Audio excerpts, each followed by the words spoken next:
கர்த்தராகிய இயேசு கிறிஸ்துவின் நாமத்திலே உங்கள் அனைவருக்கும் என் வாழ்த்துதலை தெரிவிக்கிறேன். मैं खुशी खुशी यहाँ खड़ा हूँ நான் மிகவும் சந்தோஷமாக இந்த இடத்தில் நின்று கொண்டிருக்கிறேன். क्योंकि परमेश्वर ने शुरू से ही इस आराधना में अपने काम करते आया. ஏனென்றால் இந்த ஆராதனையின் ஆரம்பத்திலே இருந்தே தேவனானவர் தன்னுடைய காரியங்களை நடப்பித்துக் கொண்டிருக்கிறார். मैं पूरा भर करके यहाँ खड़ा हूँ. நான் இங்கு முழுவதுமாக நிரப்பப்பட்ட நிலைமையில காணப்படுகிறேன். कल मैं थका हुआ था शनिवार के दिन में. நேற்று சனிக்கிழமை நான் மிகவும் சோர்ந்து களைத்து போயிருந்தேன். और मैं लेटा हुआ था. நான் படுத்திருந்தேன். संदेश भी मेरे पास नहीं है. என்னிடத்துல எந்த விதமான ஒரு பிரசங்கமும் கிடையாது. आज प्रचार करना है. இன்றைக்கு பிரசங்கிக்க வேண்டும். मुझे पहले से ही बताया भी गया. எனக்கு முதலாவதாகவே சொல்லப்பட்டது. और मैं कल लेटा हुआ था, थकावट के चलते, काम के चलते लेटा हुआ था. நான் களைத்து போய் வேலையினால களைத்து போய் நான் படுத்துக் கொண்டிருக்கும்போது मैंने सोचा रात में या कल आज सुबह मैं उठ करके संदेश को तैयार करूं करके मैं इसी विचार से मैं लेटा हुआ था. நான் இப்படி யோசித்துக் கொண்டு படுத்திருந்தேன், நாளைக்கு காலையில தேவனுடைய வசனத்தை ஆயத்தப்படுத்தலாம் என்று. या आज रात में बैठ करके प्रभु के सम्मुख में तैयार करेंगे करके मैं लेटा हुआ था. அல்லது நேத்திக்கு இரவுல நான் படுத்து இரவுல இருந்து பிரசங்கத்தை ஆயத்தப்படுத்தலாம் என்று சொல்லி படுத்துக் கொண்டிருந்தேன். लेकिन जैसे मैं लेटा हुआ था, நான் எப்படி படுத்துக் கொண்டிருந்தேனோ मैं सो नहीं रहा था. நான் தூங்க முடியவில்லை. मैं बिल्कुल सो नहीं रहा था. நான் முழுவதுமாக தூங்க முடியவில்லை. लेकिन जिन बातों को परमेश्वर आज वचन में बोलना चाह रहा था, எந்த வசனத்தை தேவன் இன்றைக்கு பேச விரும்புகிறாரோ, मैं जैसे लेटा हुआ था, நான் எப்படி படுத்துக் கொண்டிருந்தேனோ उन वचनों को मेरे कानों में वो डालना शुरू किया. என்னுடைய காதுல தேவன் தன்னுடைய வசனத்தை போட ஆரம்பித்தார். कुछ 2-3 घटनाओं को मेरे कानों में बाइबल में से प्रभु ने याद दिलाया. 2-3 சம்பவங்களை வேதத்திலிருந்து தேவன் எனக்கு வெளிப்படுத்த ஆரம்பித்தார். कुछ ऐसे 2-3 या 4 घटनाओं को परमेश्वर मेरे कानों में डाल करके इसी के आधार पर एक टाइटल को मेरे मन में डाला. उसी के आधार पर तू बोल करके मेरे मन में उसकी आवाज को मैं साफ से सुना. 3-4 சம்பவங்களை தேவன் என்னுடைய காதுல போட்டு அதன்படியாக பிரசங்கத்தை ஆயத்தப்படுத்த வேண்டும் என்று சொல்லி தேவன் என்னிடத்தில் பேசினார். मैं इस शीर्षक के ऊपर उस संदेश को तैयार करना शुरू किया.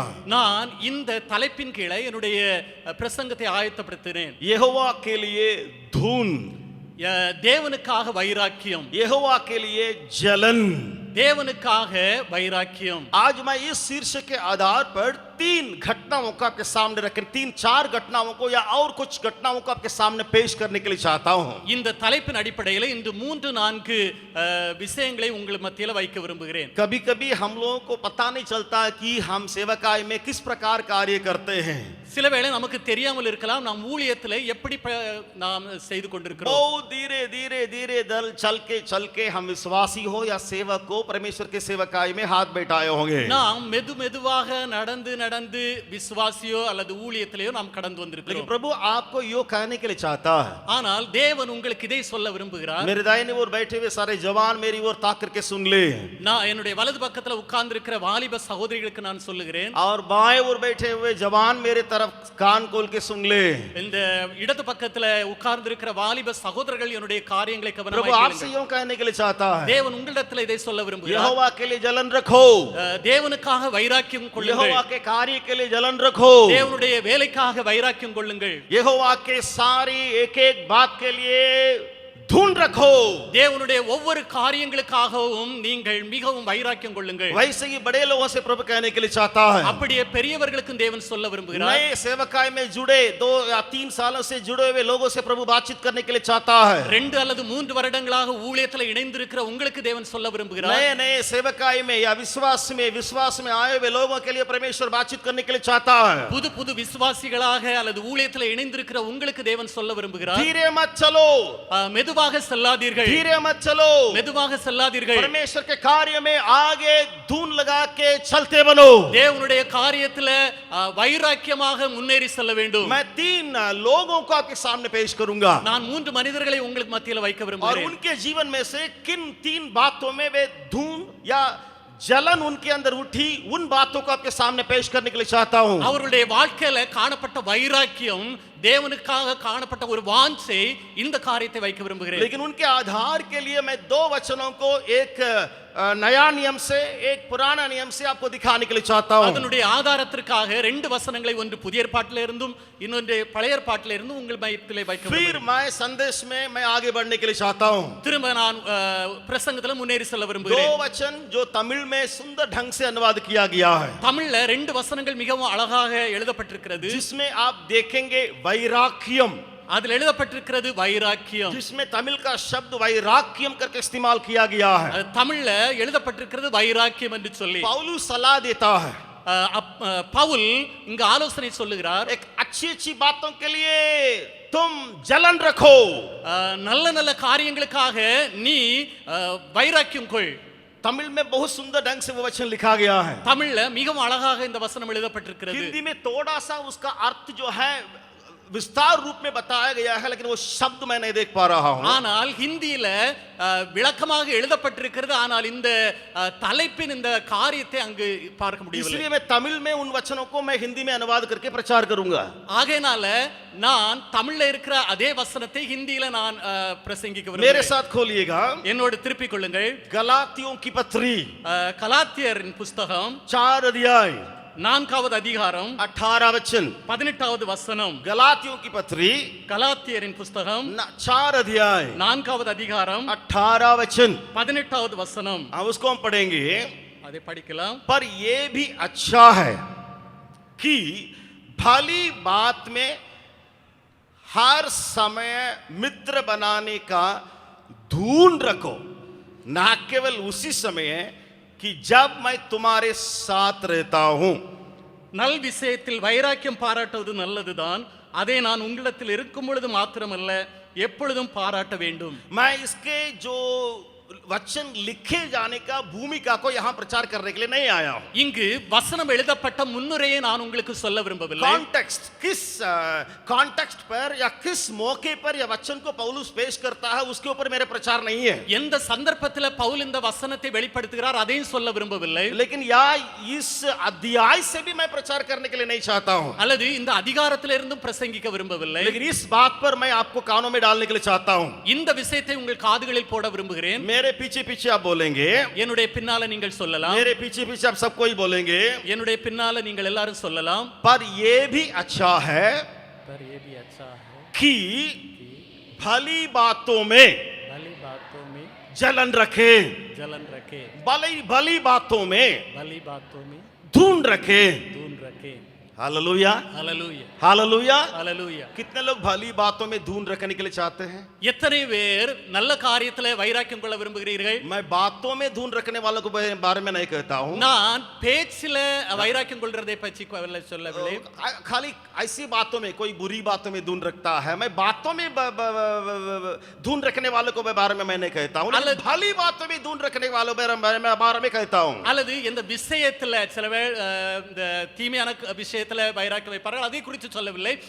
நன்மையான காரியத்துல வைராக்கியம்। मेरे प्रियो, என்னுடைய பிரியமானவர்களே, जो बातें भली है, எந்த காரியம் நன்மையா இருக்கிறதோ, जो बातें परमेश्वर के लिए उचित है, எந்த காரியம் தேவனுக்கு நன்மையாக தெரிகிறதோ। मैं टीचर हूं, मैं टीचर हूं, நான் ஒரு ஆசிரியராக இருக்கிறேன்। मुझे मालूम है कौन से कार्य भली है मेरे स्कूल में।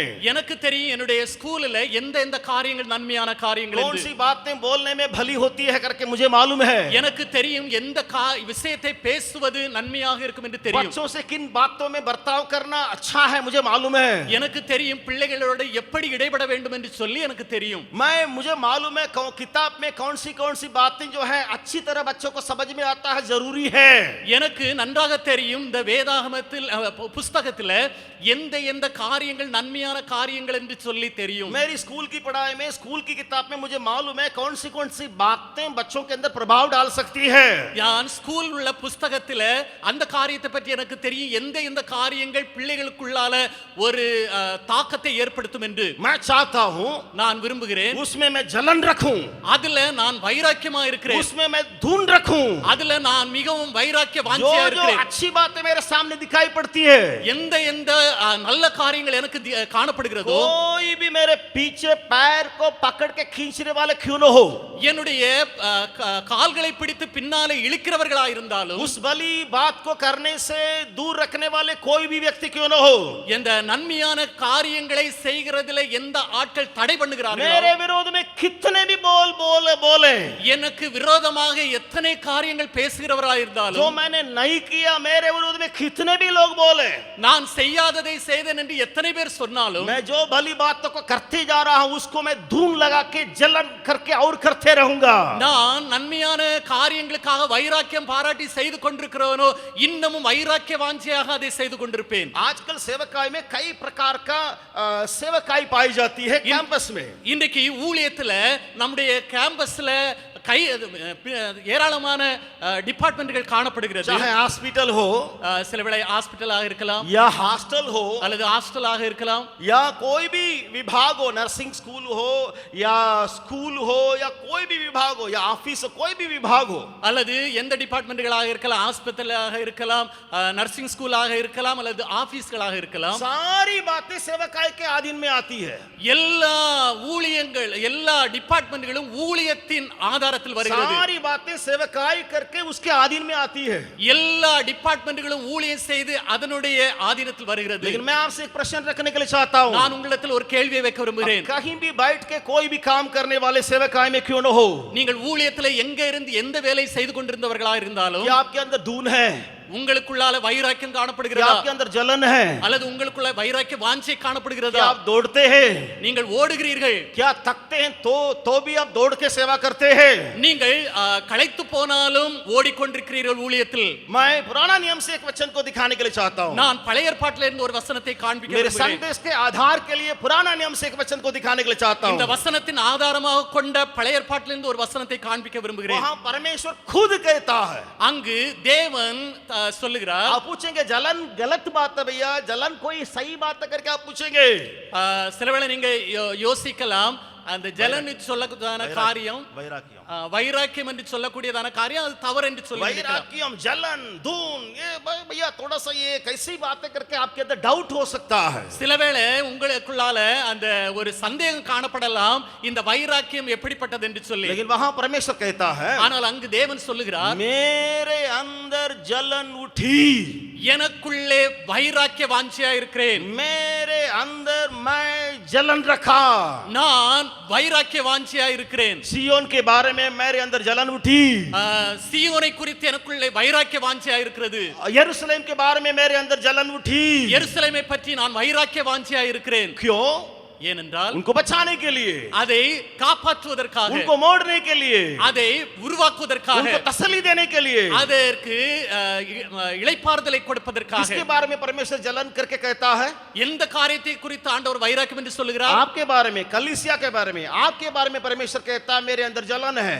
உங்களை குறித்து, சபையை குறித்து ஆண்டவர் சொல்லுகிறார் வைராக்கிய வாஞ்சியா आपको இருக்கிறேன். बनाने के लिए मैं जलन रखता हूं करके परमेश्वर कहता है. ஆண்டவர் சொல்லுகிறார் உங்களை உருவாக்குவதற்காக நான் வைராக்கிய வாஞ்சியா आपको இருக்கிறேன். दुर्घटना से बचाने के लिए मैं जलन रखता हूं करके परमेश्वर कहता है. தேவன் சொல்லுகிறார் உங்களை ஆபத்திலிருந்து காப்பாற்றுவதற்காக வைராக்கிய வாஞ்சியா प्रभु இருக்கிறேன். कहता है मैं आपको बना के ऊपर खड़ा करने में जलन रखने वाला हूं. தேவன் சொல்லுகிறார் உன்னை உருவாக்கி உயர்ந்த இடத்துல கொண்டு போவதற்கு நான் வைராக்கிய வாஞ்சியா मेरे இருக்கிறேன். भाई बहन, என்னுடைய சகோதர சகோதரிகளே, आपका परमेश्वर कौन है? உங்களுடைய தேவன் யார்? आपका परमेश्वर कौन है? உங்கள் தேவன் யார்? आपके बढ़ोतरी के लिए, உங்கள் முன்னேற்றத்திற்காக, आपकी चंगाई के लिए, உங்கள் சுகத்திற்காக, आपकी आगे बढ़ना के लिए, உங்களை முன்னேறி செல்வதற்காக, आपकी तसल्ली के लिए, உங்களுக்கு இளைப்பாறுதலை கொடுப்பதற்காக, आपके ऊपर और अनुग्रह को बरसाने के लिए, உங்கள் மேல இன்னும் கிருபையின் மேல கிருபையை பொழிவதற்காக, आपके पैरों में, आपके मन में, आपके शरीर में ताकत देने के लिए. உங்கள் கால்களிலேயும் உங்கள் இருதயத்திலேயும் உங்கள் சரீரத்திலேயும் பலனை கொடுப்பதற்காக. वो कहता है அவர் சொல்லுகிறார் मैं धून रखता हूं, நான் வைராக்கியமா இருக்கிறேன், मैं जलन रखता हूं. நான் வைராக்கிய வாஞ்சியா இருக்கிறேன். सियोन जो कलीसिया है, कलीसिया के बारे में मेरे मन में जलन उठी है. சீயோன் சபையே உன்னை குறித்து எனக்கு வைராக்கிய வாஞ்சியா இருக்கிறது. आप उस वचन को जकरिया की किताब में पढ़ेंगे. அந்த வசனத்தை நீங்கள் சகரியாவின் புத்தகத்தில் படிக்கலாம். हम निकालेंगे जकरिया पहला अध्याय சகரியா 1வது அதிகாரம் 14 वचन. 14வது வசனம். जकरिया पहला अध्याय 14 वचन. சகரியாவின் புஸ்தகம் 1வது அதிகாரம் 14வது வசனம். तब जो स्वर्गदूत मुझसे बातें करता था उसने मुझसे कहा, तू पुकार कर कह कि सेनाओं का यहोवा यों कहता है, मुझे यरूशलेम और सियोन के लिए बड़ी जलन हुई है. அப்பொழுது என்னோட பேசின தூதன் என்னை நோக்கி, சேனைகளின் கர்த்தர் உரைக்கிறது என்னவென்றால், நான் எருசலேமுக்காகவும் சீயோனுக்காகவும் மகா வைராக்கியம் கொண்டிருக்கிறேன். मेरे प्रिय भाई बहन फिर से कान खोल के सुनिएगा. என்னுடைய சகோதர சகோதரிகளே, திரும்ப காதை திறந்து கேளுங்கள். ये सियोन और यरूशलेम क्या है? சீயோனும் எருசலேமும் என்னது? कुछ भी नहीं है, आप है. வேற ஒன்றுமில்லை, நீங்களே. मैं सीधा उसका परिभाषा कर रहा तो आप है. आपके बारे में परमेश्वर कहता है. தேவன் உங்களை குறித்து சொல்லுகிறார். जो परमेश्वर के लहू से धोए गए उन लोगों के बारे में परमेश्वर कहता है. இயேசுவின் இரத்தத்தினால கழுவப்பட்ட உங்களை குறித்து சொல்லுகிறார். कहता है, அவர் சொல்லுகிறார், आपके प्रति मेरे अंदर जलन उठी है. உங்களை குறித்து நான் மிகவும் மகா வைராக்கியமா இருக்கிறேன். काट डालने के लिए नहीं, அவர் கொன்று போடுவதற்காக அல்ல, जलाने के लिए नहीं, எரிப்பதற்காக அல்ல, खत्म करने के लिए नहीं, உன்னை அழித்து போடுவதற்காக அல்ல, तुम्हें तसल्ली देने के लिए, तुम्हें बनाने के लिए, रक्षा रखवाली करने के लिए प्रभु में जलन उठा. உங்களை தேற்றுவதற்காக, உங்களுக்கு இளைப்பாறுதலை கொடுப்பதற்காக, உங்களை காப்பாற்றுவதற்காக தேவன் வைராக்கியமா இருக்கிறார். मैं पुराना नियम से 3 व्यक्तियों के बारे में आपके सामने पेश करने के लिए चाहता हूं. பழைய ஏற்பாட்டிலிருந்து 3 ஆட்களை குறித்து உங்கள் மத்தியில் வைக்க விரும்புகிறேன். 3 प्रकार की बातों में जलन जो हुआ उन बातों को आपके सामने रखने के लिए चाहता हूं. இந்த வைராக்கியம் காணப்பட்ட 3 இடங்களை 3 ஆட்கள் மூலமாக சொல்ல விரும்புகிறேன். सबसे पहले इब्राहिम के जीवन से हम देखेंगे. முதலாவதாக ஆபிரகாமுடைய வாழ்க்கையில் என்று பார்க்கலாம். वो ढूंढ रखता था, அவர் வைராக்கியம் கொண்டிருந்தார் निर्विवाद आज्ञाकारिता के लिए. அந்த எந்த விதமான ஒரு எதிர்பார்ப்பும் இல்லாமல் கீழ்ப்படிதலுக்காக. निर्विवाद, कोई प्रश्न नहीं, எந்த விதமான ஒரு கேள்வியும் இல்லாதபடிக்கு கீழ்ப்படிதல். उसको अंग्रेजी में ऐसे कह सकते हैं, இங்கிலீஷ்ல எப்படி சொல்லலாம்? implicit obedience. implicit, निर्विवाद, கேள்வி இல்லாத கீழ்ப்படிதல். எந்த ஒரு கேள்வி, जो भी वो कहेगा, எதை சொன்னாலும் हाँ प्रभु, எதை तुम अपना घर को छोड़ के जाओ, உன்னுடைய வீட்டை விட்டு புறப்படு, कुटुंब को छोड़ के जाओ, உன்னுடைய குடும்பத்தை விட்டு புறப்படு, रिश्तेदार को छोड़ के जाओ, உன்னுடைய உறவினர்களை விட்டுவிடு. कहां जाना है எங்கே போக வேண்டும் मालूम नहीं. தெரியாது. कौन कहता है? யார் சொல்லுகிறது? परमेश्वर कहता है. தேவன் சொல்லுகிறார். तुम सारे सुविधाओं को छोड़ दो, எல்லா வசதி வாய்ப்புகளையும் விட்டுவிடு. तुम्हारे कुटुंब रिश्तेदारों को छोड़ दो, உன்னுடைய குடும்பத்தாரையும் உறவினர்களையும் விட்டுவிடு. निज भूमि को छोड़ दो, உன்னுடைய சொந்த பூமியை விட்டுவிடு. कहां जाना है எங்கே போக வேண்டும் नहीं पता. தெரியாது. कौन कहता है? யார் சொல்லுகிறது? उस महान ईश्वर कहता है. அந்த பெரிய தேவன் சொல்லுகிறார். इसका जवाब क्या है? இதனுடைய விடை என்னது? वो कहता है, मैं तुरंत निकल जा रहा हूं प्रभु. நீர் சொல்லுகிறீர் ஆண்டவரே, நான் உடனடியாக கீழ்ப்படிந்து. तो उसका उम्र कितना है? அவருடைய வயசு எத்தனை? बाइबल बताती है, பைபிள் சொல்லுகிறது. उत्पत्ति 12वां अध्याय में इस घटना के बारे में पढ़ते हैं. ஆதியாகமம் 12ஆம் அதிகாரத்துல இந்த சம்பவம் ये எழுதப்பட்டிருக்கிறது. घटना सबको मालूम है. இந்த சம்பவம் எல்லாருக்கும் தெரியும். अच्छा से पवित्र आत्मा अब्राहम का उम्र को लिख करके रखा है. தேவன் நல்ல முறையில ஆபிரகாமுடைய வயதை இங்கு எழுதி இருக்கிறார். 4 वचन का आखिरी भाग में यूं लिखा है, 4வது வசனத்தின் கடைசி பாகத்தில் எழுதப்பட்டிருக்கிறது. जब इब्राहिम या अब्राम आरान को छोड़ा तब उसका उम्र 75 था. ஆபிரகாம் ஆரானை விட்டு புறப்பட்ட போது 75 வயதுள்ளவனாய் இருந்தான். 75 था. 75 வயது. ये 75 उम्र में वो दौड़ रहा है. 75 வயதுல அவர் ஓடிக்கொண்டிருக்கிறார். 75 उम्र में आज्ञा मान रहा है. 75 वयதுல அவர் கீழ்ப்படிகிறார். बाइबल बताती है, வேதம் சொல்லுகிறது, उन दिनों में ही, चाहे उन दिनों उन जमाने में भी हो, அந்த நாட்களுக்கு கூட, आजकल 75, उन दिनों को 75 को तुलना करके वो छोटा मत बोलिएगा.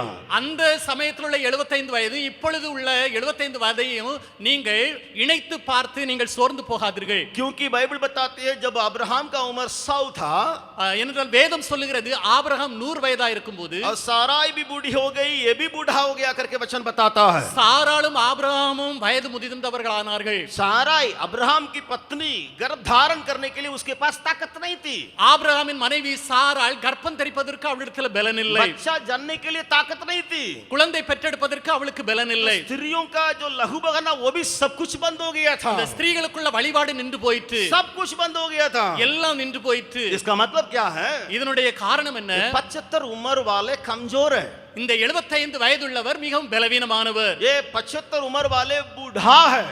இந்த 75 வயதுள்ளவர் வயதானவர். आपको मालूम है உங்களுக்கு தெரியுமா? उस बुढ़ापे में ही उसकी सेवकाई शुरू हुई। அந்த வயதான சமயத்துல தான் அவருடைய ஊழியம் ஆரம்பிக்கிறது. ये बुढ़ापे में ही अब्राहम को परमेश्वर बुला रहा है। இந்த 75 இந்த வயதான சமயத்துல தான் ஆண்டவர் ஆபிரகாமை கூப்பிடுகிறார். उस उत्पत्ति 12वां अध्याय में அந்த ஆதியாகமம் 12ஆம் அதிகாரத்துல 4 वचन में शुरुआत में ये लिखा है, 4வது வசனத்தின் ஆரம்பத்தில் எழுதப்பட்டிருக்கிறது. आप अपने बाइबल में देखिएगा, நீங்கள் உங்கள் வேதத்தில் பார்க்கலாம். उत्पत्ति 12 अध्याय 4 वचन का शुरुआत में ये लिखा है, ஆதியாகமம் 12ஆம் அதிகாரம் 4வது வசனத்தின் ஆரம்பத்தில் यहोवा के इस वचन के अनुसार अब्राहम चला, கர்த்தர் ஆபிரகாமுக்கு சொன்னபடியே அவன் புறப்பட்டு போனான். कोई प्रश्न नहीं पूछा, எந்த விதமான கேள்வியும் கேட்கவில்லை, कोई इंतजार नहीं किया, எந்த விதமான ஒரு எதிர்பார்ப்பும் இல்லை. तू बुला रहा है, அவர் கூப்பிடுகிறார், मैं जा रहा। நான் போகிறேன். आज कितने लोगों के अंदर इम्प्लिसिट ओबीडियंस है, இந்த எதிர்பார்ப்பு இல்லாத கீழ்ப்படிதல் இன்றைக்கு யாரிடத்துல எல்லாம் காணப்படுகிறது? निर्विवाद आज्ञाकारियता, அந்த எந்த விதமான எதிர்பார்ப்பும் இல்லாத ஒரு கீழ்ப்படிதல், निर्विवाद आज्ञाकारियता। எந்த விதமான எதிர்பார்ப்பும் இல்லாத ஒரு तू கீழ்ப்படிதல். क्या देगा मैं जाऊंगा तो? நான் போனால் அவர் எனக்கு என்ன கொடுப்பார்? तू मेरे साथ चलने वाले किस किस को देगा? என்னோட கூட செல்கிறதுக்கு யார் யாரை கொடுப்பார்? अगर मैं जाऊंगा क्या मेरी पत्नी भी मेरे साथ आ जाएगी? அது நான் போனால் என்னுடைய மனைவி என்னோடு கூட வருவாள். 3 बच्चे हैं क्या, क्या मैं संभालूंगा? இந்த பிள்ளைகளை என்னால் சமாளிக்க मैं முடியுமா? आपके बारे में हमारे बारे में मैं कहता हूँ, என்னை குறித்தும் உங்களை குறித்தும் நான் சொல்லுகிறேன். कोई प्रश्न नहीं, எந்த விதமான கேள்வியும் இல்லை, कोई बात उससे से नहीं उठा, எந்த விதமான ஒரு வாத விவாதங்கள் ஏற்படவில்லை. निकल पड़ा। அவர் புறப்பட்டு போனார். दून दिखाइए इस प्रकार का निर्विवाद आज्ञाकारियता के लिए। எந்த விதமான எதிர்பார்ப்பும் இல்லாதவழிக்கு கீழ்ப்படுகிற ஒரு வைராக்கியம் உங்களுக்கு காணப்பட வேண்டும். So passion, jealous, be jealous, hard, implicit obedience, निर्विवाद आज्ञाकारियता के लिए ढूंढ रखिए। அந்த எந்த விதமான எதிர்பார்ப்பும் இல்லாத கீழ்ப்படிதலுக்காக வைராக்கியம் கொள்ளுங்கள். इतना पैसा मेरे लिए दरकार है, எனக்கு இவ்வளவு பெரிய பைசாவின் தேவை, लेकिन ये सेवकाई में करूंगा तो मिलेगा नहीं। ஆனால் இந்த ஊழியத்தில் எந்த விதமான காரியங்களும் இல்லை. मत शक कीजिए, சந்தேகப்படாதீர்கள், आज्ञा मानिए, கீழ்ப்படியுங்கள், चल पड़िए। அவர் புறப்பட்டு போங்கள். बाइबल बताती है வேதம் சொல்லுகிறது, भूमि धरती संभाल नहीं पा रही थी, उसका इतना धन संपत्ति हो गया। அந்த பூமி தாங்க கூடாதிருந்தது அவருக்கு ஏற்பட்ட அந்த சம்பாத்தியங்கள். अब्राहम के बारे में बाइबल बताती है, ஆபிரகாமை குறித்து வேதம் சொல்லுகிறது, उसका इतना वो धनी हो गया कि धरती भी संभाल नहीं पा रहा। அவர் இவ்வளவு பெரிய ஒரு தன்மானாக மாறிவிட்டார், பூமியை தாங்க கூடாததாக இருந்தது. implicit obedience, எந்த விதமான எதிர்பார்ப்பும் இல்லாத ஒரு வைராக்கியம், கீழ்ப்படிதல். फिर 75 साल से और 50 साल जोड़ दीजिए, அந்த 75 வயதிலிருந்து திரும்ப ஒரு 50 வயதை கூட்டிக் கொள்ளுங்கள். 125 साल मान लीजिए, 125 வருஷம் நினைத்துக் கொள்ளுங்கள். मान लीजिए लगभग 125 उम्र, சில வேளை நீங்கள் வைத்துக் கொள்ளுங்கள் 125 வருடம். क्योंकि अब्राहम के बारे में बाइबल कहती है उसका उम्र 175 जब उसकी मृत्यु हुई, அவரை குறித்து சொல்லப்பட்டிருக்கிறது அவர் மரிக்கும் போது 175 வயதாக और இருந்தார். उसकी पत्नी जब उसकी उम्र 127 हुई तब उसकी मृत्यु हुई।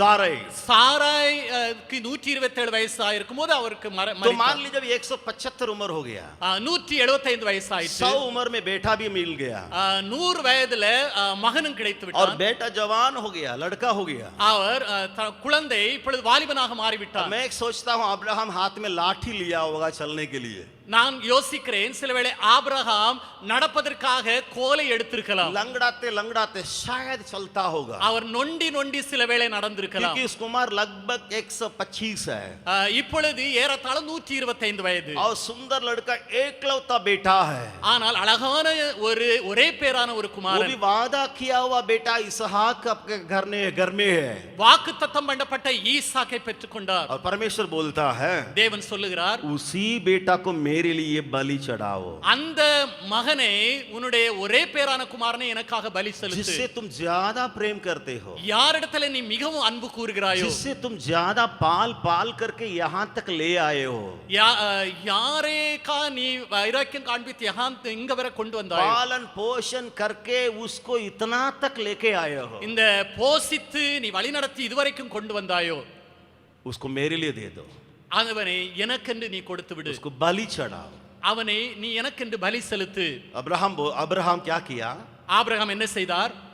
इम्प्लिसिट ओबीडियंस, எதிர்பார்ப்பில்லாத ஒரு கீழ்ப்படிதல். कोई निर्विवाद आज्ञाकारिता उसके अंदर दिखाई। எந்த விதமான எதிர்பார்ப்பு இல்லாத ஒரு கீழ்ப்படிதல். उस मोरिया पहाड़ पर तुम चले जाओ, மோரியா மலையில போ, मैं जिस जगह को दिखा रहा हूं वहां तुम्हारा बेटा को ले जाओ, எந்த இடத்தை நான் உனக்கு காண்பிக்கிறேனோ அந்த இடத்துக்கு உன்னுடைய மகனை கொண்டு போ. उसको मेरे लिए बलिदान के रूप में होम बलि के रूप में दे दो, அவனை எனக்கு நீ தகன பலியாக பலியிடு, होम बलि के रूप में दे दो, அவனை நீ எனக்கு தகன பலியாக பலியிடு. ये होम बलि के बारे में मैं पढ़ाऊंगा तो बेटा का हालत को आप नहीं समझ पाएंगे। இந்த தகன பலியை குறித்து சொன்னால் இந்த குழந்தையினுடைய காரியத்தை நீங்கள் அறிந்து கொள்ள முடியாது. उसको जलाना है, அது அவனை எரித்து விட வேண்டும், जलाना है, அவனை எரித்து விட வேண்டும். इसको कहते हैं होम बलि।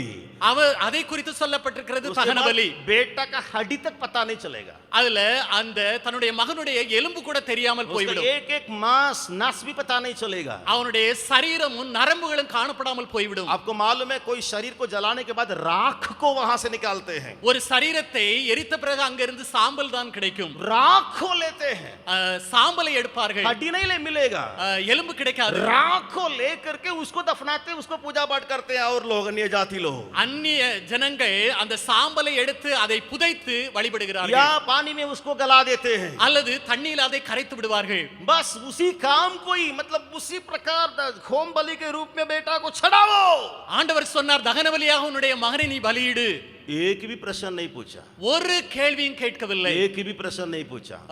எந்த விதமான ஒரு கேள்வியும் கேட்கவில்லை. मैं आज नए विश्वासियों को मेरे सामने देखता हूँ, நான் இன்றைக்கு புது விசுவாசிகளை நான் பார்க்கிறேன், नए बच्चों को देखता हूँ, புது பிள்ளைகளை பார்க்கிறேன். विश्वास में आए हुए 2 या 3 साल 5 साल उन लोगों को मेरे आंखों के सामने यहाँ देखता हूँ। விசுவாசத்துல வந்து 2 அல்லது 3 வருடங்கள் அல்லது 5 வருடங்கள் ஆனவர்களை நான் என் கண்ணால பார்க்கிறேன். अगर आप प्रभु यीशु को पालन करना चाहते हैं, அப்படி நீங்கள் இயேசுவை பின்பற்ற விரும்பினால் निर्विवाद आज्ञा मानिए, எந்த விதமான எதிர்பார்ப்பும் இல்லாத ஒரு கீழ்ப்படிதல் உங்களுக்கு தேவை. have implicit obedience, निर्विवाद आज्ञा मानिए, எந்த விதமான எதிர்பார்ப்பும் இல்லாத ஒரு கீழ்ப்படிதல். अब्राहम उसी घटना को मैंने बता रहा था, उसको 22वां अध्याय में आप पा सकते हैं। ஆதியாகமம் 22ஆம் அதிகாரத்துல அந்த ஆபிரகாமின் சந்தோஷமான காரியத்தை பார்க்க முடியும். उत्पत्ति 22वां अध्याय में उस घटना लिखा गया है। ஆதியாகமம் 22ஆம் அதிகாரத்தில் அந்த சம்பவம் எழுதப்பட்டிருக்கிறது. 1 और 2 वचनों को मैं पढ़ दे रहा हूं। 1-2 वचनங்களை படிக்கிறேன். 22 उत्पत्ति की किताब 1 और दूसरा वचन। ஆதியாகமம் 22:1-2 वचनங்கள்। इन बातों के पश्चात ऐसा हुआ कि परमेश्वर ने इब्राहिम से एक कहकर उसकी परीक्षा की हे इब्राहिम, उसने कहा देख मैं यहां हूं। उसने कहा यानी परमेश्वर ने कहा अपने पुत्र को अर्थात अपने एकलौता पुत्र इसहाक को जिससे तू प्रेम रखता है संग लेकर मोरिया देश में चले जा और वहां उसको एक पहाड़ के ऊपर जो मैं तुझे बताऊंगा, आखिरी में ही बता रहा ना, तुम ले जाओ, पहाड़ में ले जाओ, ऊपर ले जाओ, सुनता है होम बलि करके चढ़ा। இந்த காரியங்கள் நடந்த பின்பு தேவன் ஆபிரகாமை சோதித்தார். எப்படியெனில் அவர் அவனை நோக்கி ஆபிரகாமே என்றார். அவன் இதோ அடியேன் என்றான். அப்பொழுது அவர் உன் புத்திரனும் உன் ஏகசுதனும் உன் நேசகுமாரனுமாகிய ஈசாக்கை நீ இப்பொழுது அழைத்து கொண்டு மோரியா தேசத்துக்கு போய் அங்கே நான் உனக்கு குறிக்கும் மலைகள் ஒன்றின் மேல் அவனை அப்படி சொல்லி அந்த இடத்திற்கு கொண்டு போய் கடைசியாக சொல்லுகிறார், நீ அவனை எனக்கு பலியிடு என்று சொல்லுகிறார். इतना वर्णन करते हुए प्रभु गया, प्यार दिखाता है, तुम्हारा बेटा है, अच्छा बे करके करके वहां ले जा। இவ்வளவு जैसे हम लोग टूर में ले जाते हैं बच्चों को ना, पिकनिक में ले जाते हैं, दूर में ले जाते हैं, ट्रेन में ले जाते हैं या फ्लाइट में ले जाते हैं, वहां ले जाओ। இவ்வளவு விவரமாக ஆண்டவர் சொல்லி உன் நேசகுமாரன் என்று சொல்லி எப்படி நாம இந்த பிள்ளைகளை பிக்னிக் கொண்டு போகிறோமோ அதே போல தூர இடத்திற்கு நீ கொண்டு போ என்று சொல்லி இங்கு காண்பிக்கிறார். यहाँ तक हम लोग हंसते रहेंगे, இங்கு இதுவரையிலும் நம்ம சிலவேளை சிரித்து கொண்டிருக்கலாம், हंसते रहेंगे अगर परमेश्वर हमसे कहेगा तो। சிலவேளை தேவன் நமக்கு சொன்னால் நாம் சிரித்து கொண்டிருப்போம், बहुत खुशी मनाते होंगे, மிகவும் சந்தோஷப்பட்டிருப்போம். लेकिन वहां परमेश्वर एक बिंदु रखता है, ஆனால் தேவன் அங்கு ஒரு புல் ஸ்டாப்பை வைக்கிறார். होम बलि करके उसको एक ही बार के लिए मेरे पास दे दो।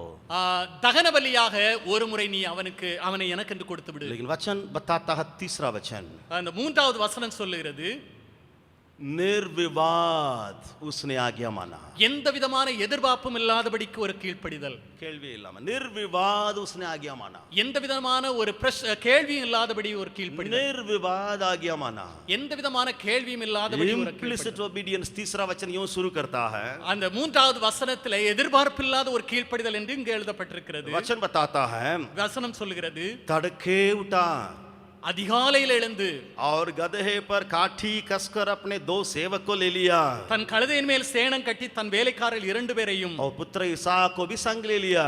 தன் குமாரன் ஈசாக்கையும் கூட்டிக் கொண்டு beautiful organised way of leaving the house, बहुत सुंदर ढंग से तैयार करके वो निकल रहा है, எந்த மிகவும் அழகாக ஆயத்தப்படுத்தி புறப்படுகிறார். बहुत अच्छा ढंग से तैयार करता है। மிகவும் நல்ல முறையில் ஆயத்தப்படுத்துகிறார். कौन ऐसे करेगा? யார் அப்படி செய்வது? जो इतना परमेश्वर से प्रेम करता है वही कर सकता है। யார் தேவனிடத்தில் அதிகமாக அன்பு கூறுகிறார்களோ அவர்கள் தான் இதை செய்ய முடியும், किसी से भी नहीं होगा।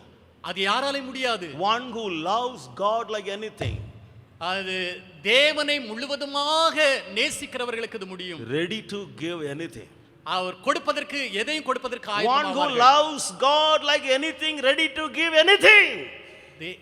अगर परमेश्वर से इतना प्यार आप रखते हैं, किसी को भी छोड़ने के लिए आप तैयार रह जाएंगे।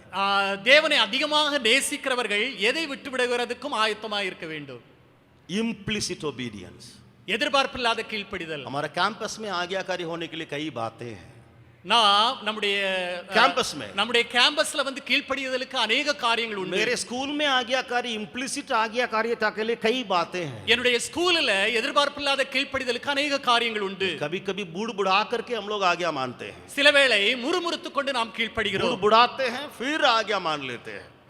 முறுமுறுக்கிறோம் பிறகுதான் நம்ம கீழ்ப்படிகிறோம். यहाँ बुड़बुड़ाना भी नहीं है, प्रश्न उठना भी नहीं है, இங்கு முறுமுறுக்கிறதும் இல்ல கேள்வியும் கிடையாது, वो भी विलंब से भी नहीं है, அது நேரம் தாழ்த்தியும் கிடையாது. अब्राहम परमेश्वर से बोल सकता था, कल मैं जाऊंगा प्रभु, परसों मैं जाऊंगा प्रभु, एक सप्ताह के बाद मैं जाऊंगा। சிலவேளை ஆபிரகாம் சொல்லி இருக்கலாம், ஆண்டவரே நாளைக்கு போகலாம் அல்லது 2 நாள் கழித்து போகலாம் அல்லது 1 வாரம் கழித்து போகலாம் என்று. धुन रखिए आज्ञा मानने के लिए, வைராக்கியம் கொள்ளுங்கள் கீழ்ப்படிதலுக்கு. धुन रखिए निर्विवाद आज्ञा मानने के लिए, அந்த வைராக்கியம் கொள்ளுங்கள் எதிர்பார்ப்பில்லாத கீழ்ப்படிதலுக்கு. प्रभु आपको आशीष देने के लिए चाहता है। தேவன் உங்களை ஆசீர்வதிக்க விரும்புகிறார். सबसे पहले मैंने कहा कि முதலாவதாக நான் சொன்னேன், implicit obedience के लिए आप धुन रखिए। எதிர்பார்ப்பில்லாத கீழ்ப்படிதலுக்கு நீங்கள் ஆயத்தமாக. मिले नहीं मिले कोई बात नहीं, கிடைத்தாலும் கிடைக்காவிட்டாலும் कोई बात नहीं, எந்த ஒரு காரியம் கிடையாது. कहां जा रहा हूं मुझे भविष्य के बारे में कुछ पता नहीं, कोई बात नहीं, வருங்காலத்தை குறித்து எந்த ஒரு காரியமும் எனக்கு தெரியவில்லை, பரவாயில்லை, लेकिन मैं आज आज्ञा मान रहा हूं। ஆனால் நான் இன்றைக்கு கீழ்ப்படுகிறேன். यहाँ कितने लोग ऐसे कह सकते हैं कि हाँ प्रभु का वचन अगर कहेगा मैं उसका आज्ञा मानने के लिए तैयार हूं। இன்றைக்கு இங்கு இருக்கிறவர்கள எத்தனை பேர் சொல்ல முடியும், தேவனுடைய வசனம் அப்படி சொல்லுகிறது என்றால் நான் கீழ்ப்படிதலுக்கு ஆயத்தமாக இருக்கிறேன். कुछ मांगूंगा नहीं, कुछ पूछूंगा नहीं, कुछ भी नहीं कहूंगा, लेकिन मैं उस वचन के लिए अपने को सौंपने के लिए तैयार हूं। எதையும் கேட்க மாட்டேன், எதையும் சொல்ல மாட்டேன், தேவனுடைய வசனத்திற்கு கீழ்ப்படிய ஆயத்தம். अगर मेरे परिवार में मेरा बेटा का भी, मेरे बेटी को भी या मेरे पास भी किसी को भी भी परमेश्वर मांग रहा है तो उसके लिए भी मैं हाजिर हूं, क्या आप कहेंगे? நீங்கள் சொல்ல முடியுமா என்னுடைய குடும்பத்தில் என்னுடைய மகனையோ அல்லது என்னுடைய மகளையோ அல்லது எதை கேட்டாலும் கீழ்ப்படிய ஆயத்தம் என்று சொல்ல முடியுமா? कुछ भी। எதை கேட்டாலும். जब एक मिशनरी परिवार का बच्ची को, बेटी को हम लोग यहाँ उसकी आखिरी क्रिया यहीं हो रही थी इस ऑडिटोरियम में, उधर जब लोग आकर के मिठी दे रहे थे, ஒரு மிஷனரியினுடைய மகளுடைய அடக்க ஆராதனை இந்த பக்கத்துல நடந்தது. அநேகர் வந்து அந்த அடக்க ஆராதனையில் கலந்து கொண்டார்கள். बेटी या बेटा बेटी होगी, लेकिन उसको जब दफना रहे थे उसमें एक बात निकली, அவளை அடக்கம் பண்ணும்போது இப்படியாக நடந்தது. हम प्रभु के लिए इसको बो रहे हैं, दे रहे हैं। அவர்கள் சொன்னார், தேவனுக்காக இந்த மகளை நான் விதைக்கிறேன். उस मिशनरी परिवार ने कहा, प्रभु के लिए हम इस बच्ची को, इस बच्चा को मैं बो रहा हूं, दे रहा हूं। அந்த மிஷனரி குடும்பத்தார் சொன்னார்கள், தேவனுக்காக என்னுடைய மகளை நான் விதைக்கிறேன். कि आज अगर प्रभु कुछ भी कहेगा, ये नहीं कि बच्चा को मांगेगा बेटी को, मैं वो नहीं कह रहा हूं, कुछ भी करने के लिए कहता है, उधर जाओ, इस काम को करो, माँ वहां जाओ, करो, बैठो, जो भी कहेगा उसको करने के लिए क्या आप तैयार है? ஆண்டவர் எதை சொன்னாலும் மகனையோ மகளை குறித்து சொல்லவில்லை, இதை செய் அங்கு போ என்று சொல்லும்போது நாம் எந்த எதிர்பார்ப்பும் இல்லாதபடி கீழ்ப்படிய வேண்டும். और दूसरा, இரண்டாவதாக सैक्रिफिशियल प्रेयर, त्याग भरी प्रार्थना। இரண்டாவதாக தியாகம் உள்ள ஒரு ஜெபம். पहले मैंने कहा इम्प्लिसिट ओबीडियंस के लिए ढूंढ रखिए, முதலாவதாக எதிர்பார்ப்பில்லாத கீழ்ப்படிதலுக்கு வைராக்கியமாக இருக்க अभी வேண்டும். दूसरा सैक्रिफिशियल प्रार्थना। இரண்டாவதாக தியாகம் உள்ள ஒரு ஜெபம். मैं प्रार्थना करने के चलते थक गया, நான் ஜெபிக்கிறதன் மூலமாக நான் களைத்து போனேன். लगातार प्रार्थना कर रहा हूं, कुछ भी नहीं हो रहा है तो भी करूंगा, தொடர்ந்து ஜெபித்துக் கொண்டிருக்கிறேன், எதுவும் நடக்கவில்லை, ஆனாலும் ஜெபித்துக் मेरे கொண்டிருக்கிறேன். घुटना में दर्द है, चल नहीं पा रहा हूं, कुछ बात है तो भी मैं प्रार्थना में लवलीन होऊंगा, என்னுடைய முழங்கால் போட்டு ஜெபிக்க முடியவில்லை, வலியாக இருக்கிறது, ஆனாலும் நான் ஜெபிப்பேன். मैं प्रार्थना के लिए सैक्रिफिशियल जीवन बिताऊंगा, நான் ஜெபத்திற்காக தியாகமாக வாழ்வேன். मैं अपने को बेचा डालूंगा या मैं अपने को बेचूंगा उस प्रार्थना का जीवन के लिए। நான் ஜெபத்திற்காக என்னை விலைக்கிரயமாக மாற்றி விடுவேன். उसका एक गुण को मैं उस व्यक्ति को आपके सामने पेश करने के लिए चाहता हूं। ஒரு நபரை குறித்து அவருடைய குணத்தை குறித்து உங்களுக்கு சொல்ல விரும்புகிறேன். मूसा के बारे में सबको ही जानते हैं, மோசே குறித்து எல்லாரும் அறிந்திருக்கிறீர்கள். बहुत बड़ा युद्ध पहाड़ के नीचे हो रहा है, பெரிய ஒரு யுத்தமானது மலையின் கீழே நடக்கிறது. अगर आप देखेंगे निर्गमन 17वां अध्याय में उन बातों को आप देख सकते हैं, யாத்ராகமம் 17வது அதிகாரத்தில் அதை குறித்து பார்க்கலாம். निर्गमन 17वां अध्याय में उसको हम देख सकते हैं, யாத்ராகமம் 17வது அதிகாரத்தில் அதை குறித்து பார்க்கலாம்.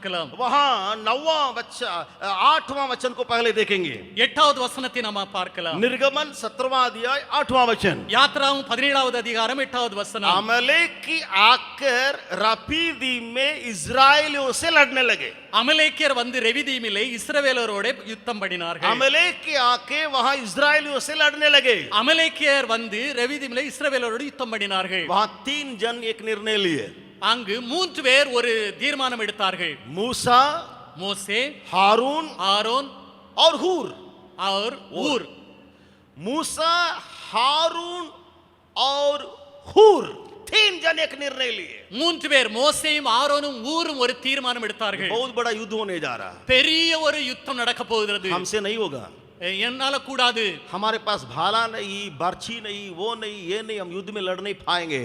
என்னிடத்தில் போரிடுவதற்கு எந்த விதமான ஈட்டியோ ரதங்களோ ஒன்றும் கிடையாது.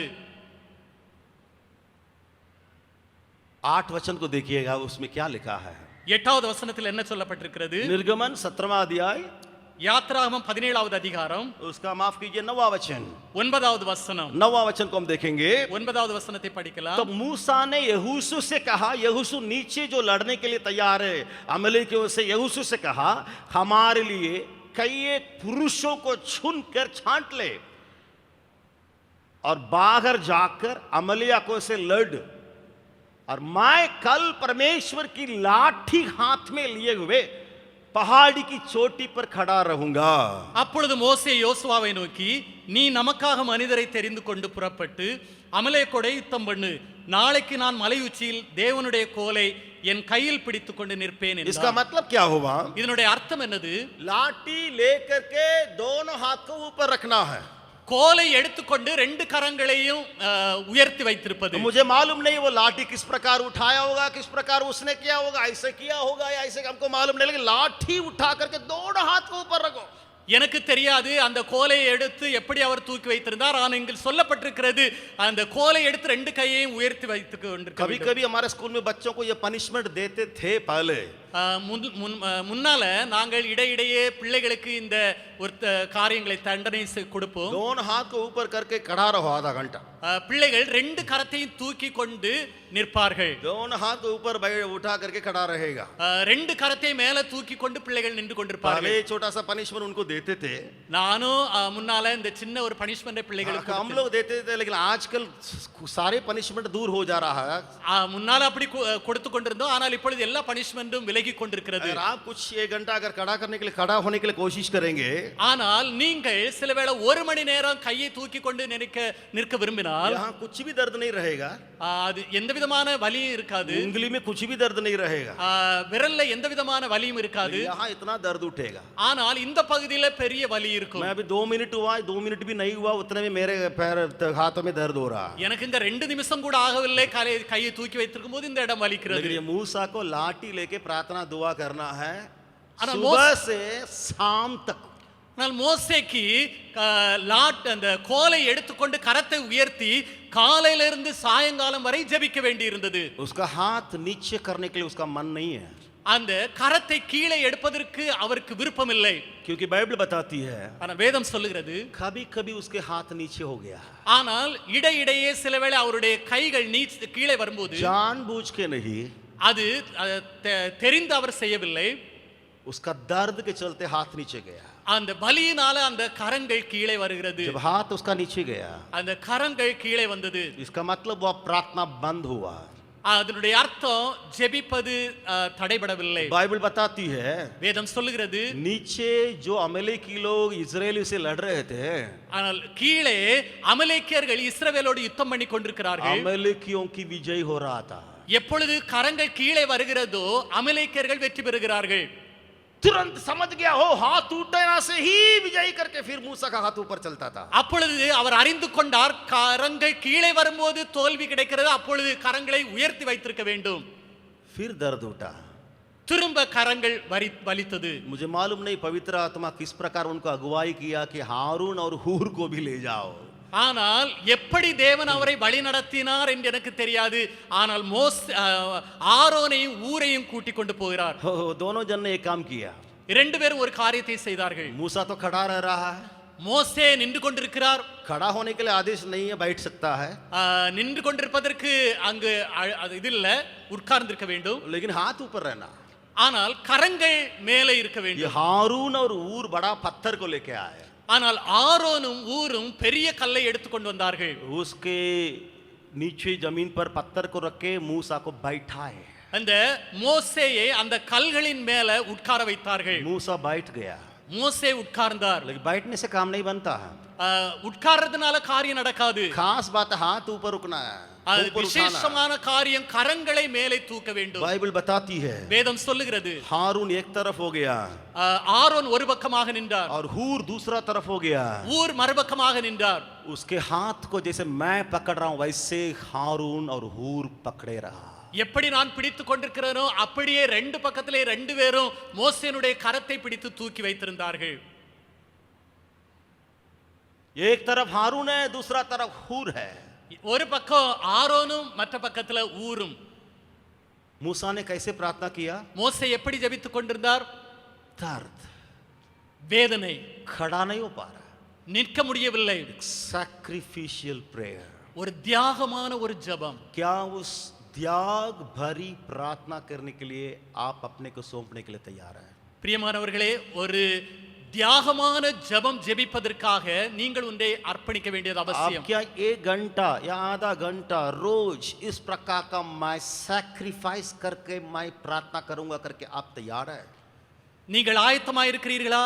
அரை மணி நேரமோ அல்லது ஒரு மணி நேரமோ நான் இப்படியாக ஒரு தியாகமான ஜெபத்தை செய்வதற்கு ஆயத்தமாக இருக்கிறேன் என்று. मैं एक और सच्चाई को भी यहां बताने के लिए चाहता हूं. ஒரு உண்மையான காரியத்தை உங்களுக்கு மத்தியில சொல்ல விரும்புகிறேன். जब लड़ाई युद्ध की बातों को सुनेंगे, எப்பொழுது யுத்தத்தை குறித்து கேள்விப்படுகிறோமோ अभी भी भारत में वही हाल है। இப்பொழுதும் அதே காரியம் தான் நடந்து கொண்டிருக்கிறது. अभी भी परिवार में वही हाल है। அந்த குடும்பத்திலே அதே காரியங்கள். परिवार में पति पत्नी को अलग करने के लिए शत्रु लड़ रहा है। சத்ருவானவன் குடும்பத்துல புருஷன் மனைவியை பிரிப்பதற்காக போராடுகிறார். बच्चों को परिवार से अलग करने के लिए शत्रु लड़ रहा है। சத்துரு அப்படியாக யுத்தம் பண்ணுகிறான் குழந்தைகளை குடும்பத்திலிருந்து பிரிப்பதற்காக. मिशनरियों को या भाइयों को, सेवकों को, सेविकाओं को सेवकाई से अलग होने के लिए शत्रु लड़ रहा है। சத்துரு அப்படியாக யுத்தம் பண்ணுகிறான் மிஷனரிகளை மிஷனரி ஐக்கியத்திலிருந்து பிரிப்பதற்காக. क्या आपके हाथ ऊपर उठाया रहेगा हमेशा प्रार्थना में? அப்படி உங்களுடைய கரங்கள் எப்பொழுதுமே மேலே உயர்த்தப்பட்டிருக்குமா? मैं ये नहीं कहता हूं हाथ उठा के प्रार्थना करना, ये मेरा कहने का मतलब ये नहीं है। நான் சொல்வதன் அர்த்தம் அப்படி இல்ல கரத்தை தூக்கியே ஜெபிக்க வேண்டும் என்று. लेकिन पुरुषों के लिए एक आज्ञा दिया गया है। ஆனால் ஆண்களுக்கு ஒரு காரியம் கொடுக்கப்பட்டிருக்கிறது. वो भी खास करके पुरुषों के लिए करके मैं विश्वास करता हूं हल्का फुल्का लेडीज लोग हाथ उठा सकते हैं, लेकिन पुरुषों के लिए एक आज्ञा दिया गया है। तो आजकल लेडीज तो सब लोग तो हाथ उठाए ज्यादा उठा रहे हैं, लेकिन आज मैं आपको उस वचन को बताने के लिए चाहता हूं, आप थोड़ा निकालिएगा मेरे साथ। ஆனால் ஆண்களை இங்கு நான் யோசிக்கிறேன் ஆண்களை குறித்து இங்கு சொல்லப்பட்டிருக்கிறது. अनेक நேரங்களிலே பெண்களும் கரங்களை உயர்த்துவார்கள். ஒரு வசனத்தை வாசிக்கலாம். गलत नहीं है, लेकिन लेडीज लोग ज्यादा हाथ उठाने से फिर पता नहीं कैसे लगेगा, लेकिन पुरुषों के लिए आज्ञा जरूरी है। ஆனால் பெண்கள் கரங்களை உயர்த்தினால் என்ன அனுபவம் இருக்குமோ தெரியாது. ஆனால் இது ஆண்களுக்கு உரியது. हल्का हाथ उठा सकते हैं, थोड़ी समय से के लिए उठा सकते हैं, प्रार्थना कर सकते हैं, लेकिन ये पुरुषों के लिए मेरा अपना विश्वास ये है। நான் விசுவாசிக்கிறேன் இது ஆண்களுக்கு என்று சொல்லி. ஆனால் கொஞ்ச நேரம் கொஞ்சம் கரத்தை உயர்த்தி நம்ம ஜெபிக்க முடியும். हाँ, पहला तीमुथियुस दूसरा अध्याय 1 தீமோத்தேயு 2வது அதிகாரம் 8वां वचन। 8வது வசனம். पहला तीमुथियुस दूसरा अध्याय 8वां वचन। 1 தீமோத்தேயு 2வது அதிகாரம் 8வது வசனம். मैं पढ़ता हूं। सो मैं चाहता हूं कि हर जगह पुरुष बिना क्रोध और विवाद के पवित्र हाथों को उठा करके प्रार्थना क्या करें। அன்றியும் புருஷர்கள் கோபமும் தர்க்கமும் இல்லாமல் பரிசுத்தமான கைகளை உயர்த்தி எல்லா இடங்களிலேயும் ஜெபம் பண்ண வேண்டும் என்று விரும்புகிறேன். मैं कई वचनों में लेडीज जेंट्स को मिला के उसमें पढ़ सकता हूं। நான் कई वचनों में ஏராளமான வசனங்களை ஆண்களையும் பெண்களையும் சேர்த்து அதில் சொல்ல या முடியும். ब्रदर सिस्टर्स करके उन वचनों को मैं पढ़ सकता हूं। आजकल अनुवाद में, इंग्लिश अनुवाद में आ गया நான் डियर ब्रदर्स एंड सिस्टर्स करके आ गया। நான் சிலவேளை இன்றைக்கு अनेक பைபிள்ல மொழிபெயர்ப்புகள் இப்படியாக வந்திருக்கிறது சகோதரர்கள் பிரியமான சகோதரர்களே சகோதரிகளே என்று. लेकिन इस वचन में मेरे विचार के अनुसार मैं नहीं डाल सकता। ஆனால் என்னுடைய யோசனையின்படியாக நான் இங்கு பெண்களை சேர்க்க முடியாது. स्पष्ट खास करके लिखा गया है फॉर ब्रदर्स। அது தெளிவாக இங்கு எழுதப்பட்டிருக்கிறது புருஷர்கள் என்று. पुरुषों के लिए हाथ उठा के प्रार्थना करने के लिए कहा गया है। புருஷர்கள் கரங்களை உயர்த்தி ஜெபிக்க வேண்டும் என்று எழுதப்பட்டிருக்கிறது. लेडीज लोग कभी मौका है, कभी जरूरत पड़ता है, कभी सब लोग बोल रहे हैं या कुछ देर के लिए प्रार्थना करने के लिए, तो उसमें गलती नहीं है। ஆனா பெண்கள் சிலவேளை கரங்களை உயர்த்தி ஜெபித்தாலும் அதற்கு எந்த விதமான தவறும் இல்லை. ठीक है, वो टॉपिक में मैं जाने के लिए नहीं चाहता हूं। நான் அந்த விஷயத்துல போக விரும்பவில்லை. लेकिन दूसरी बात को यहां अंत करने के लिए चाहता हूं। ஆனால் இரண்டாவது காரியத்தை இங்கு நான் முடிக்க விரும்புகிறேன். पैशन फॉर सैक्रिफिशियल प्रेयर, त्याग भरी प्रार्थना के लिए जलन रखिए। அந்த தியாகமான ஜெபத்திற்கு நாம் வைராக்கியம் கொள்ள வேண்டும். मैं तीसरी बात को कह के अंत करने के लिए चाहता हूं। மூன்றாவது காரியத்தை சொல்லி முடிக்க விரும்புகிறேன். यहां एक व्यक्ति है, இங்கே ஒரு ஆளை குறித்து சொல்லப்பட்டிருக்கிறது. बुराई को मिटाने के लिए जलन रखा, தீமையை அழிப்பதற்காக வைராக்கியம் காண்பித்தார். पाप को मिटाने के लिए दून रखा, பாவத்தை அழிப்பதற்காக வைராக்கியம் காண்பித்தார். या पवित्रता के लिए दून रखा, பரிசுத்தத்திற்காக வைராக்கியம் காண்பித்தார்.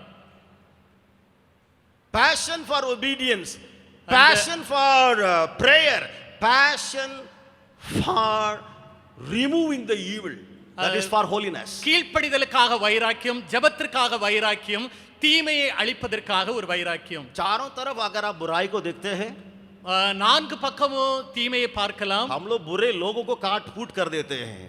நாங்கள் நம்ம தீமையான மனிதர்களை வெட்டி வீழ்த்துகிறோம். लेकिन बुरा लोगों को काट फूट नहीं करना है पुराना नियम के अनुसार, लेकिन हम बुराई को काट फूट करना है. ஆனால் பழைய ஏற்பாட்டு விதியின்படி தீமையை வெட்டி அழிக்க வேண்டும், தீமை செய்கிறவர்களை அல்ல. मैं एक घटना को बताने के लिए चाहता हूँ. நான் உங்களுக்கு ஒரு காரியத்தை சொல்ல விரும்புகிறேன். फिर मैं वचन में ले आऊंगा. திரும்ப வசனத்துல கொண்டு வருகிறேன். इजरायली लोग, இஸ்ரவேலர், परमेश्वर से चुने हुए लोग, தேவனால் தெரிந்து கொள்ளப்பட்ட இஸ்ரவேலர் मिस्र देश से कनानी की ओर यात्रा कर रहे हैं. எகிப்திலிருந்து கானானுக்கு அவர்கள் பிரயாணம் பண்ணி கொண்டிருக்கிறார்கள். वहां मैं दो घटना को, ये एक घटना को तो रखा, मूसा अपने हाथ उठा करके अमला के उसे लड़ने के लिए आज्ञा मिला. அங்கு ஒரு காரியத்தை நான் சொன்னேன், அமலேக்கியர்கள் மேல வெற்றி பெறுவதற்காக மோசே தன்னுடைய கரத்தை உயர்த்தி வைத்திருந்தார். फिर एक दूसरा घटना को मैं सामने रखने के लिए चाहता हूं. இரண்டாவது சம்பவத்தை உங்கள் மத்தியில வைக்க விரும்புகிறேன். इजराइल लोग पाप करने लगे. இஸ்ரவேலர் பாவம் செய்தார்கள். दो भयंकर पाप करने लगे. இரண்டு பெரிய பாவத்தை செய்தார்கள். एक वेश्यागामी, लड़कियों के साथ कुकर्म करने लगे. ஒன்று விபச்சார பாவம், वेश्यतनम. वेश्यागामी के काम में वे लोग लड़कियों के साथ कुकर्म काम करने लगे. வேசித்தனத்தினால் பெண்களோடு அவர்கள் வேசித்தனம் செய்தார்கள். दूसरा, இரண்டாவது, जिन लड़कियों को वे लोग मूर्ति पूजा करने वाले घर से पाए, यानी लिए शादी में, उनका देवता का पीछा करने लगे. இரண்டாவதாக இந்த விக்கிரக வணக்கத்தில் ஈடுபட்ட பெண்களை அவர்கள் பெற்றுக்கொண்ட போது திரும்ப அதே விக்கிரக வணக்கத்தில் ஈடுபடுத்தினது. इजरायली पुरुष ने क्या किया? இஸ்ரவேல் புருஷர்கள் என்ன செய்தார்கள்? इजरायलियों में अगुओं ने क्या किया? இஸ்ரவேல் தலைவர்கள் என்ன செய்தார்கள்? इजरायलियों में जो परमेश्वर के जन ने क्या किया? அல்லது இஸ்ரவேலில் தேவனுடைய ஜனங்கள் என்ன செய்தார்கள்? वे लोग अन्य जातियों में मिल गए. அவர்கள் அந்நிய ஜனங்களோடு அவர்கள் சேர்ந்து போயிட்டார்கள். वे अन्य जातियों के साथ मिलके गंदे काम भी किए, वेश्यागामी में थे. அவர்கள் அந்நிய ஜனங்களோடு இணைந்து வேசித்தனம் பண்ணினார்கள். फिर उनका देवता का पूजा करने लगे. இரண்டாவது, அவர்களுடைய தேவனை அவர்கள் வழிபட்டார்கள். परमेश्वर के आंखों में इतना बुरा लगा इजरायलियों के चलते. அது தேவனுடைய பார்வையில் இவ்வளவு பொல்லாததாக இருந்தது இஸ்ரவேல் ஜனங்களுடைய காரியங்கள். कुछ और काम नहीं करना पड़ा, एक ही काम परमेश्वर को करना पड़ा. ஒரு காரியம் தேவனுக்கு செய்ய வேண்டியிருந்தது, வேற காரியங்கள் செய்ய வேண்டியதில்லை. इतना पाप, इतना बुराई, इतना गंदा काम बढ़ते गया. இவ்வளவு பாவங்களும் இவ்வளவு தீமையான காரியங்களும் இவ்வளவு பொல்லாங்கும் பெருகிக் கொண்டே போனது. किसी के आंखों के सामने कर रहा है, அது ஜனங்களுடைய கண்களுக்கு முன்பதாக செய்கிறார்கள், खुलम कर रहा है. வெளிப்படையாக செய்கிறார்கள். ये परमेश्वर से चुना हुआ व्यक्ति कर रहा है. தேவனால் தெரிந்து கொள்ளப்பட்ட ஜனங்கள் அதை செய்கிறார்கள். परमेश्वर ने कहा, தேவன் சொன்னார், मूसा इधर आ, மோசே இங்கே வா, उन लोगों को घात करो. அந்த ஜனங்களை நீ அழித்து விடு. கொன்று போடு, घात करो. அந்த ஜனங்களை நீ கொன்று போடு. उन लोगों को घात करो. அந்த ஜனங்களை கொன்று போடு. घात करने का मतलब क्या हुआ? கொன்று போடுவதின் அர்த்தம் என்னது? जान ले लो, அவர்களுடைய உயிரை வாங்கி விடு, जिंदा मत छोड़ो. அவர்களை உயிரோடு வைக்க வேண்டாம். मूसा रोने लगा, மோசே அழுதார், सारी मंडली रोने लगी. முழு சபையும் அழுதது. मिलाप वाले तंबू के पास आके, भवन के पास आके रोने लगे. ஆசரிப்பு கூடாரத்தின் முன்பதாக வந்து அழுது கொண்டிருந்தார்கள். क्यों? ஏனென்றால் घात होने जा रहा है. அவர்கள் கொன்று போடப்படுகிறார்கள். घात होने जा रहा है. கொன்று போடப்படுவதற்கு அவர்கள் ஆயத்தமாக இருக்கிறார்கள். इसके बीच में இதன் நடுவில் सब लोग रो रहे हैं. எல்லாரும் அழுது கொண்டிருக்கிறார்கள். उस परमेश्वर के चुने हुए इजरायलियों की झुंड में से एक जवान, அந்த இஸ்ரவேல் ஜனங்களில் தெரிந்து கொள்ளப்பட்டவர்களின் மத்தியிலிருந்து ஒருவன், एक जवान, ஒரு வாலிபன், अन्य एक स्त्री जो परमेश्वर को नहीं मानती है, उसको लेकर के कुकर्म करने के लिए कमरे में गया. அந்நிய தேவனை வழிபடுகிற ஒரு பெண் பலவந்தமாக தவறு செய்வதற்காக அழைத்து கொண்டு போகப்படும் போது मूसा के आंखों के सामने दोनों जन दौड़ रहे हैं. மோசேனுடைய கண்களுக்கு முன்பதாக ரெண்டு பேரும் ஓடிக்கொண்டிருக்கிறார்கள். मंडली रो रही है, मंडली के सामने लड़का लड़की हाथ पकड़ के कमरे के अंदर घुस रहे हैं. சபையானது அழுது கொண்டிருக்கிறது. ஆனால் சபையிலிருந்து ரெண்டு பேர் தவறு செய்வதற்காக मेरे ஓடிக்கொண்டிருக்கிறார்கள். भाई बहन, என்னுடைய சகோதர சகோதரிகளே, आप विश्वासी होने के चलते ये गंदे काम नहीं कर सकते हैं. நீங்கள் விசுவாசிகளானதுனால இந்த தவறான காரியத்தை செய்ய முடியாது. बाइबल बताती है, வேதம் சொல்லுகிறது, यीशु ने कहा, இயேசு சொன்னார், किसी स्त्री पर, எந்த ஸ்திரீயை, मैं इसको फिर उल्टा कहने के लिए चाहता हूं, किसी पुरुष पर नहीं बोलने के लिए चाहता हूं, அது புருஷர்களை குறித்து இங்கு சொல்ல விரும்பவில்லை, खास करके किसी स्त्री पर, விசேஷமாக ஒரு ஸ்திரீயை, कोई लड़का ஏதாவது பையன், कोई जवान ஒரு வாலிபன் या कोई बड़े அல்லது பெரியவர்கள் कुदृष्टि से देख लिया, அது தவறான ஒரு திருஷ்டியினால பார்த்தாலும் कुदृष्टि से उनके सुंदरता का मजा ले लिया, அந்த கண்களினால அவருடைய அழகை இச்சித்தாலும் कुदृष्टि से उनको देखता रह गया। அந்த தவறான நோக்கத்தோடு அவர்களை பார்த்தாலும் मेरे यीशु ने कहा, இயேசு சொன்னார், ये लड़का, ஏ பையன், ये आदमी இந்த ஆள் या ये व्यक्ति அல்லது இந்த ஆள் நபர் अपने मन में विचार कर चुका, அவன் தன்னுடைய மனதில் அவளோடு விபச்சாரம் अपने செய்தாயிற்று, मन में विचार कर चुका।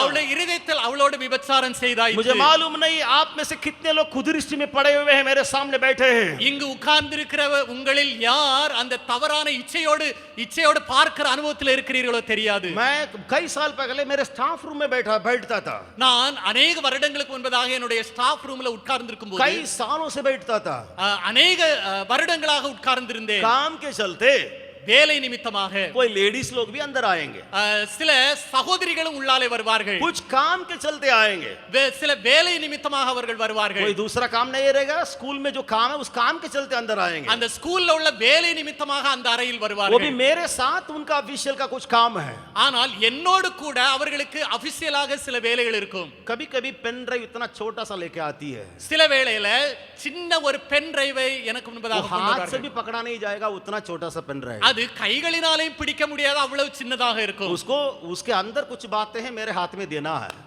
அதற்குள்ளால சில காரியங்கள் இருக்கு, அதை இவருடைய கரத்துல கொடுக்க வேண்டும். मेरे हाथ में जो स्कूल का काम है वो काम किया हुआ है, उस पेन ड्राइव को मेरे हाथ में देना, मैं भी स्कूल का काम उसमें आगे बढ़ाना है। அந்த ஸ்கூல் காரியங்கள் அந்த பென் டிரைவில் இருக்கும், அதை என்னுடைய கரத்துல கொடுக்க வேண்டும், அதை நான் முன்னேற்ற பாதையில் கொண்டு செல்ல வேண்டும். मुझे हाथ में लेने के लिए मन नहीं किया, என்னுடைய கரத்தில் அதை வாங்க நான் விரும்பவில்லை. इसलिए छोटा सा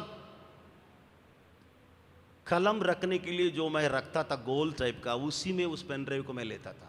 அந்த பென்களை வைப்பதற்காக ஒரு பென் ஸ்டாண்ட் இருக்கு, அதற்குள்ளதாக அந்த பென் டிரைவை मैं வைப்பார்கள். ये नहीं चाहता था कि देते समय उनके हाथ मेरे हाथ में लगे, நான் இதை விரும்பவில்லை. அவர்கள் என்னிடத்தில் கொடுக்கும்போது அவர்கள் கை என்னுடைய கையில் பட अच्छे வேண்டும். विचार से आएंगे, நல்ல எண்ணத்தோடு வருவார்கள், कोई गंदे विचार नहीं रहेगा, எந்த விதமான தவறான எண்ணங்களும் கிடையாது, मेरे अंदर भी गंदे विचार नहीं है, எனக்குள்ளாலேயும் தவறான எண்ணங்கள் இருக்காது. ஆனாலும் கூட मैं अभी भी जो देते हैं वहां रख के जाने के लिए बोलता हूं। இப்பொழுதும் என்னுடைய கரத்தில் யாராவது கொடுக்க வரும்போது நான் சொல்லி விடுவேன், டேபிள்ல வைத்து விட்டு போங்க, वहां किनारे रख के जाइए। அந்த டேபிள்ல வைத்து விட்டு போங்க. कभी कभी किसी का, कोई भी लेडीज, कोई भी लड़की लोग का अगर गलती से मेरे पैर में या मेरे हाथ में गलती से अगर वो हो गया तो मुझे बहुत बुरा लगता। சில வேளை தெரியாமல் அந்த பிள்ளைகளுடைய கைகள் என்னுடைய சரீரத்தில் பட்டால் அல்லது என்னுடைய கைகள் அது சரீரத்தில் பட்டால் அது எனக்கு ஒரு பெரிய ஒரு தீமையாக தோன்றும். हे जवान, வாலிபர்களே, आपके अंदर दून का जरूरत है, உங்களிடத்துல வைராக்கியம் தேவை. बाइबल बताती है इजरायली एक लड़का अन्य जाति की लड़की को लेकर के कमरा में घुस गया। இஸ்ரவேல் ஜனங்களில் ஒரு வாலிபன் அந்நிய ஜனத்தில் உள்ள ஒரு பெண்ணை கூட்டிக் கொண்டு போய் விட்டான். इसको देखकर आता रोता हुआ जवान, ஆனால் இதை பார்த்த ஒரு வாலிபன் அழுது கொண்டு, उसका नाम है पिनहास, அவனுடைய பேர் பினகாஸ், हारून का पोता, ஆரோனுடைய பேரன், हारून का बेटा एलियाजर का बेटा, ஆரோனுடைய குமாரன் எலியேசருடைய குமாரன் பினகாஸ்.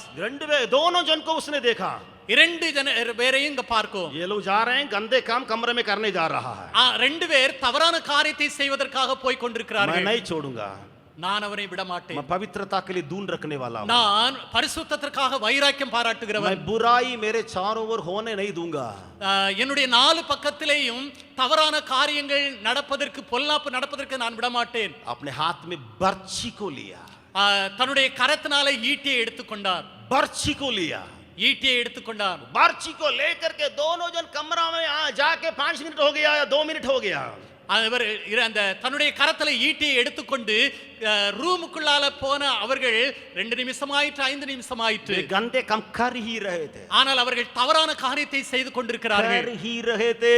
அவர்கள் செய்து கொண்டிருந்தார்கள் लेकिन प्रभु के लिए दून रखा हुआ जवान बर्छी को हाथ में लिया। ஆனால் தேவனுக்காக வைராக்கியம் கொண்டிருந்த வாலிபன் ஈட்டியை எடுத்துக்கொண்டான் ये लड़की लड़का दोनों को फेंट के अंदर घुसाया। அந்த வாலிப சகோதர சகோதரி 2 பேருடைய வயிற்றிலையும் ஈட்டியை செலுத்தி விட்டார் बाइबल बताती है दोनों को फेंट से भेद दिया, भेद दिया। வேதம் சொல்லுகிறது அந்த ஈட்டினால அவருடைய வயரை கிழித்து போட்டார், कुत्ती पोटान ये बर्छी बाहर निकल पड़ी। அந்த ஈட்டியானது 2 பேருடைய வயரையும் தாண்டி வெளியே வந்தது। दोनों पापी जन वहीं मर मिटे। அந்த 2 பாவிகளும் அந்த இடத்துல அழிந்து போனார்கள்। इसी को हम पढ़ते हैं गिनती की किताब, இதை நாம் படிக்கிறோம் எண்ணாகமத்தின் புத்தகத்துல 25वां अध्याय में पढ़ते हैं। 25வது அதிகாரத்துல படிக்கிறோம்। आप घर में जाके इसको पढ़ लीजिएगा, வீட்டுல போய் நீங்கள் இதை படித்துக் கொள்ளுங்கள்। लेकिन मैं एक वचन को कह के मैं अंत करने के लिए चाहता हूँ। ஒரு வசனத்தை சொல்லி நான் முடிக்க விரும்புகிறேன்। एक वचन को कह के मैं अंत करने के लिए चाहता हूँ। ஒரு வசனத்தை சொல்லி நான் முடிக்க விரும்புகிறேன்। गिनती की किताब 25वां अध्याय, எண்ணாகமம் 25வது அதிகாரம்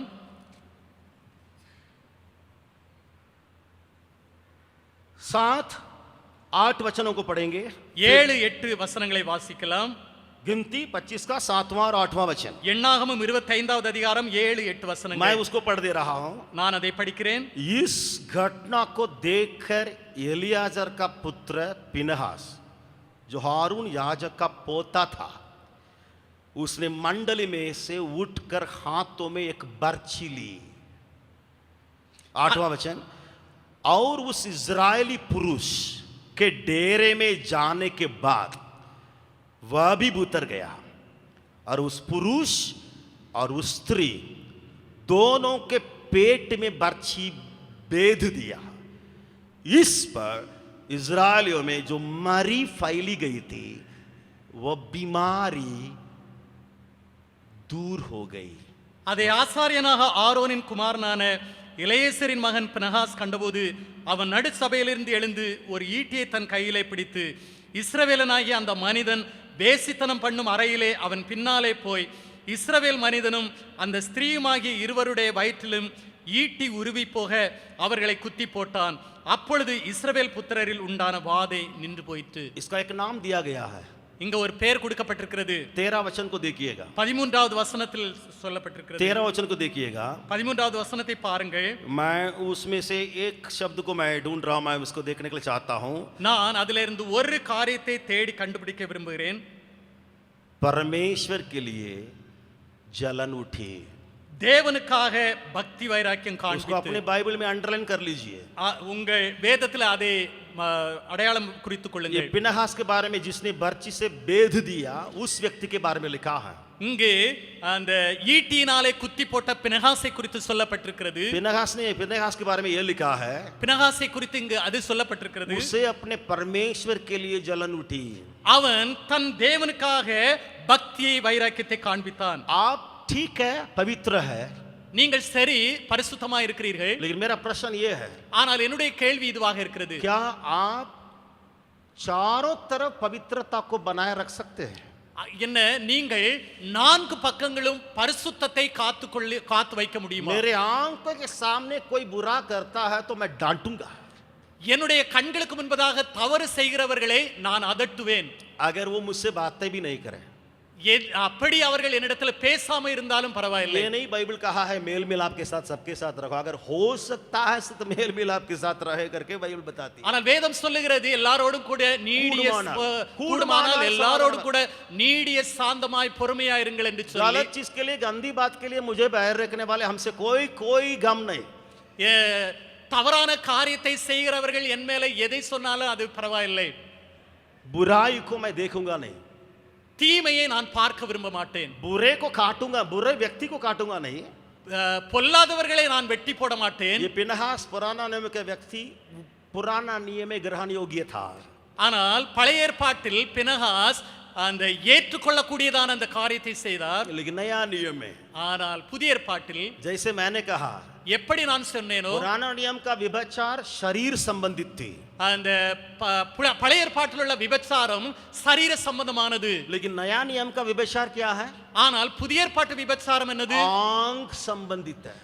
அது கண்களை குறித்ததானது, आंखों की संबंधित है। கண்களை பற்றியதானது. पुराना नियम में युद्ध हुआ, घात हुआ, सब कुछ हुआ।